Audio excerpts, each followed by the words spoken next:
Assalamualaikum warahmatullahi wabarakatuh. Alhamdulillahilladzi ja'ala Ramadhana syahrun mubarakan. Allahumma salli wa sallim wa barik ala sayyidil mursalin wa ala alihi wa ashabihi ajma'in, amma ba'd. Yang saya hormati segenap dewan juri, yang saya sayangi rekan-rekan seperjuangan dimanapun berada. Pertama-tama, mari kita memanjatkan puja dan syukur kehadirat Allah Subhanahu wa Ta'ala atas nikmat dan rahmatnya yang tak pernah putus kepada kita sekalian, sehingga kita masih dipertemukan dengan bulan yang agung di tahun 1444 Hijriah ini. Selawat dan salam kepada junjungan kita Nabi Muhammad sallallahu alaihi wasallam, rahmatan lil alamin.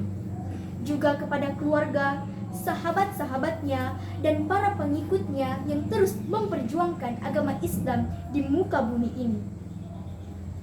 Sungguh suatu nikmat yang sangat luar biasa ketika Allah Subhanahu wa Ta'ala masih mempertemukan kita dengan bulan Ramadan yang mulia.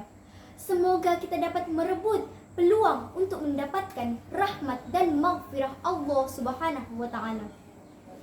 Hadirin yang dikasihi sekalian, pada kesempatan yang berbahagia ini, izinkan saya menyampaikan ceramah pendek dengan judul Hikmah Ramadan bagi Kehidupan. Ramadan merupakan suatu momen teristimewa khusus disediakan oleh Allah Subhanahu wa Ta'ala kepada kaum muslimin karena memiliki banyak hikmah dan keutamaan yang tidak dimiliki oleh bulan-bulan lainnya. Allah Subhanahu wa Ta'ala menyediakan berbagai keutamaan kepada orang-orang yang memanfaatkan waktunya, memperbanyak melakukan ibadah Ramadan. Maka sepatutnya kita bersyukur kepada Allah karena masih mempertemukan kita dengan bulan agung ini.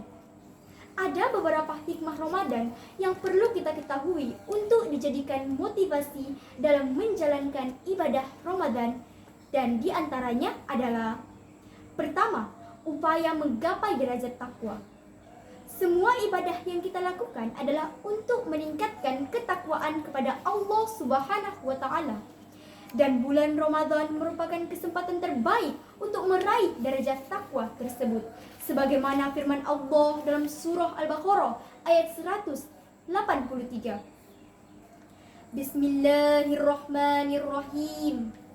Ya ayyuhalladzina amanu, hai orang-orang yang beriman, kutiba alaikumusiyam, diwajibkan atas kamu berpuasa, kama kutiba alal ladzina min qablikum, sebagaimana diwajibkan atas orang-orang sebelum kamu, la'allakum tattaqun, agar kamu bertakwa.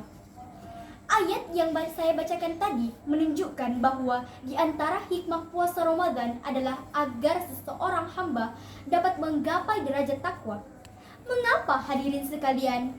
Karena dalam puasa, seorang hamba yang melaksanakan perintah Allah dan menjauhi segala larangannya, dan inilah sebenarnya yang dimaksud dengan takwa. Hikmah kedua, meninggalkan kesenangan dunia. Ketika kita menjalankan ibadah puasa, kita diminta untuk meninggalkan berbagai syahwat, makan dan minum. Itu semua kita lakukan karena Allah Subhanahu wa Ta'ala. Dalam hadis qudsi Allah berfirman, yang artinya, Dia telah meninggalkan syahwat dan makan karenaku. Kalau kita mampu meninggalkan kesenangan dunia, insya Allah kita akan mampu mengendalikan jiwa kita. Sedangkan rasa kenyang karena banyak makan dan minum, rasa gembira dengan kesenangan dunia, itu semua akan membuat kita senang lupa diri dan kufur terhadap nikmat Allah serta menjadi lalai. Hadirin yang dirahmati Allah Subhanahu wa Ta'ala. Ketiga, selalu berusaha menjadi yang terbaik. Dalam bulan Ramadan, kita harus menjauhi berbagai macam maksiat agar puasa kita tidak sia-sia dan tidak hanya mendapat lapar dan dahaga saja, karena kita masih diisi dengan berbagai perkara maksiat. Ketika kita berusaha harus menjaga tingkah laku dari perbuatan maksiat, menjaga lisan dari berbagai perkataan maksiat dan perkataan dusta. Karena itu, puasa adalah usaha menjadikan diri kita lebih baik terus-menerus berusaha sekuat tenaga menjalankan perintah Allah dan menjauhi segala larangannya. Keempat, saatnya kita saling memaafkan, berbagi dengan si miskin dan merasakan penderitaan mereka. Karena ketika kita sedang melainkan puasa, kita akan merasakan kelaparan seperti yang dirasakan oleh orang-orang miskin yang kekurangan makanan. Di bulan Ramadan inilah umat Islam berbagi dan memaafkan sangat mudah untuk mengasihi fakir miskin, menyantuni anak yatim, dan situasi seperti ini jarang sekali kita dapatkan di saat bulan-bulan puasa. Kelima, pahala dilipat gandakan. Karena itu, mari kita berlomba-lomba mengejarkan amal kebaikan. Kita tingkatkan amal ibadah kepada Allah. Mari kita memperbanyak membaca Al-Quran. Kalau biasanya membaca satu Al-Quran mendapat 10 ganjaran, maka dalam bulan mulia ini satu huruf mendapat 70 ganjaran. Kalau 10 sudah dapat 700 ganjaran, coba bayangkan kalau setiap hari istiqomah membaca Al-Quran, berapa banyak pahala yang kita dapatkan khusus membaca Al-Quran saja. Belum lagi ditambah dengan ibadah lainnya. Keenam, pintu surga dibuka dan pintu neraka ditutup. Keberkahan dan kemuliaan pada bulan Ramadan ini juga adalah pintu-pintu surga dibuka dan pintu-pintu neraka ditutup. Syaitan-syaitan dibelenggu. Sabda Rasulullah SAW, "Idza jaa Ramadan, futihat abwabul jannah wa ghulliqat abwaban nar wa sufidat syayatin." Artinya, apabila Ramadan tiba, pintu surga dibuka, pintu neraka ditutup, dan setan pun dibelenggu.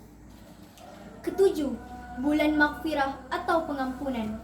Semoga dalam bulan yang penuh maghfirah ini kita dapat menjalankan puasa Ramadan dan penuh keikhlasan dan menghargai balasan semata-mata dari Allah Subhanahu wa taala, sehingga menjadi manusia pilihan yang mendapat pengampunan dari Allah Subhanahu wa taala. Sabda Rasulullah sallallahu alaihi wasallam, "Man shoma Ramadhana imanan wa ihtisaban, ghufira lahu ma taqaddama min dzambin." Artinya, barang siapa yang berpuasa Ramadan karena penuh keimanan dan mengharap pahala dari Allah Subhanahu wa taala, maka dihapuskan dosa-dosanya yang telah lama. Hadis riwayat Bukhari dan Muslim. Hadirin muslimin dan muslimat yang dirahmati oleh Allah Subhanahu wa taala. Demikianlah mengingat beberapa hikmah dan keutamaan dalam bulan Ramadan yang luar biasa ini, maka sangat disayangkan apabila Ramadan hanya datang dan pergi begitu saja tanpa kita mengambil hikmah dan keutamaan untuk meraih ketakwaan kepada Allah Subhanahu wa taala dengan melakukan berbagai amal soleh. Semoga Ramadan tahun ini akan lebih baik di dalam hal amalan ibadah Ramadan kita daripada tahun-tahun sebelumnya. Amin ya rabbal alamin. Terima kasih atas segala perhatian. Mohon maaf bila ada tersalah kata. Wabillahi taufiq wal hidayah. Wassalamualaikum warahmatullahi wabarakatuh.